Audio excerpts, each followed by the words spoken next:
这一颗先给我的妈妈，对，然后下一颗再给我爸。今天状况都还不错，直球速也都。你今天看到高国会是特别跳特别快。高国会吗？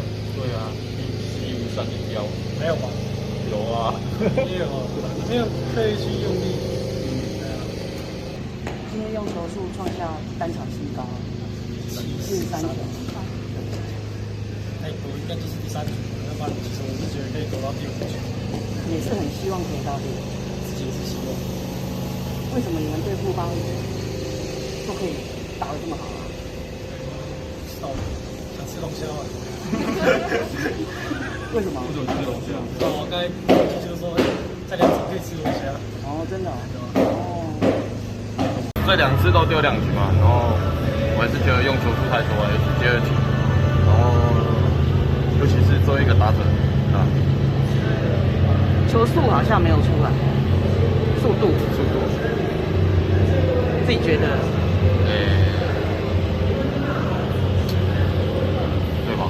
是吧？是吗？我刚看蛮恐高150嘛。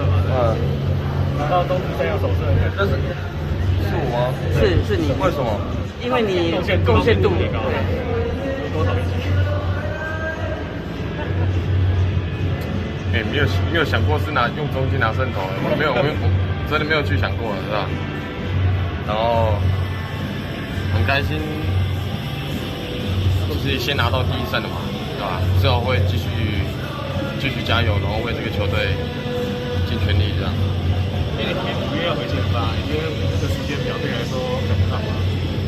有这些全部都有跟那个包括教练他们讨论，然后尽量只是按照他们的安排这样。你的上面都还对，没有问题。就是要把首胜球献给谁？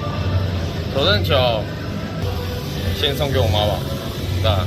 然后因为其实这一路是她看着我，是无条件全部这样支持我，这样一直打球到现在，然后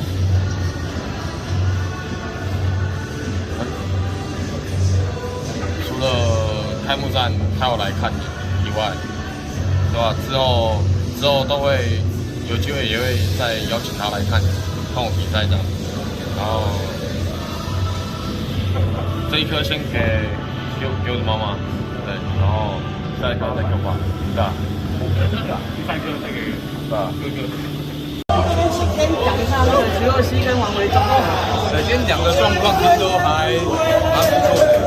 那实际上，比方说像徐若曦，她到最后1局的时候还是有到34嘛，那表示说她的续航力已经慢慢在更好了。那像王维忠今天看起来蛮轻松的，那球速各方面变化球什么也都有出来，那表示状况越来越好。球数是原本就预定这样子，数量，王维忠2个人，没有，王维忠之前是预定50球啦。那我觉得如果他再继续投，其实顶多再可以投1-2个人而已嘛。那徐若曦就几乎就是大概就是安排这样。你们怎么好像打富邦是会顺的？对啊，2次都逃过这样很顺吗？这样很顺吗？问题是很辛苦，结果还是赢了。只是结果赢而已啦。那我觉得像这种比赛，我觉得选手慢慢已经有抗压性有比较好了，也长大了这样，感觉得出来。因为这场比赛其实，后面其实是还蛮危机的。对。有余下午跟蒋少龙上去跟蒋少龙说啊，蒋少龙啊，你中钱了？没有，没什么事。我说会赢啊，没有啦。我是投谁？也有一些工作给他这样，对。要干，好，谢谢。